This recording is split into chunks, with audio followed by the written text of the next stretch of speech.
Georgia investigators had amassed a mountain of damning evidence against Tracy Fortson. The former deputy sheriff they believe shot and stabbed her boyfriend, Doug Benton, to death before dumping his body in a makeshift coffin, a feeding trough filled with concrete.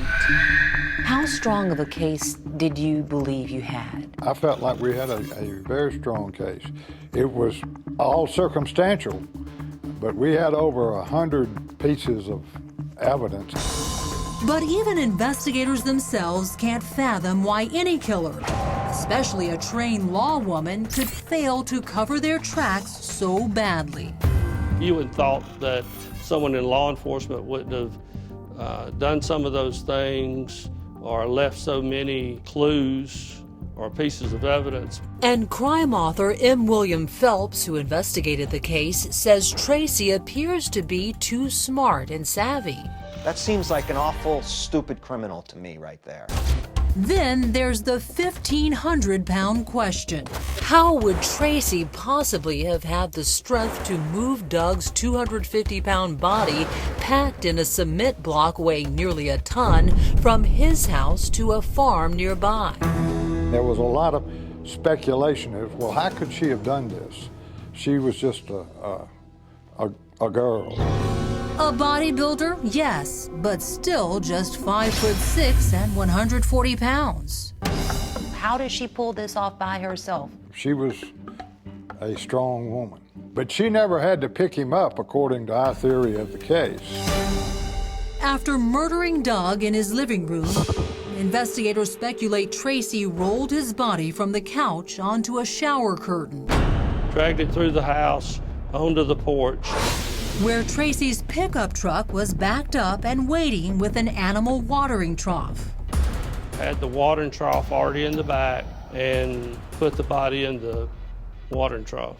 Filled with wet cement, then dumped it on a nearby farm. The main thing was no one wanted to believe that a female could get the watering trough from the bed of her truck and place it into the woods. But state investigator Ben Williams says all Tracy had to do was tie a rope around a tree, and he points at the tree in this crime scene photo, which shows missing bark that he claims could have been torn off by a rope.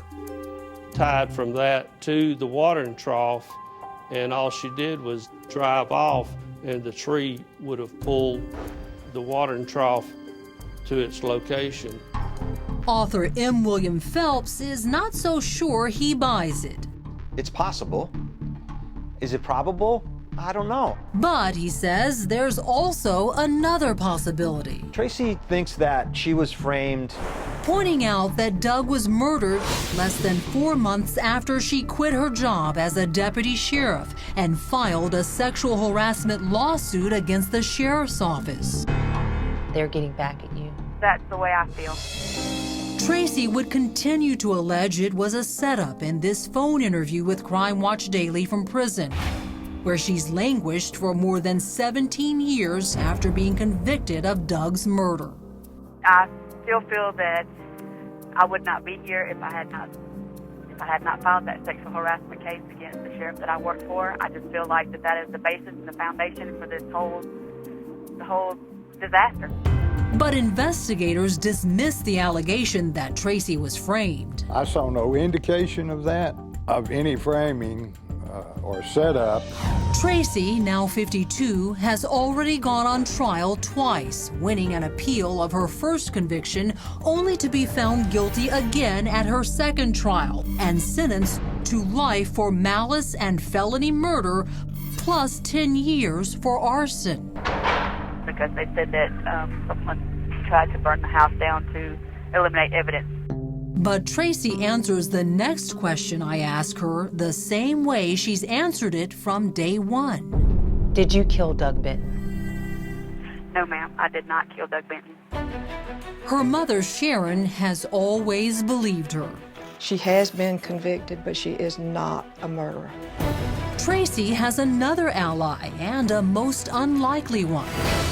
I really feel was a frame-up. The mother of the man she's said to have killed. Do you believe Tracy is guilty now? Absolutely not. I don't think she was even part of it. You think his killer is still out there? Yeah. How does that make you feel? Makes me feel like somebody got away with the murder of my son.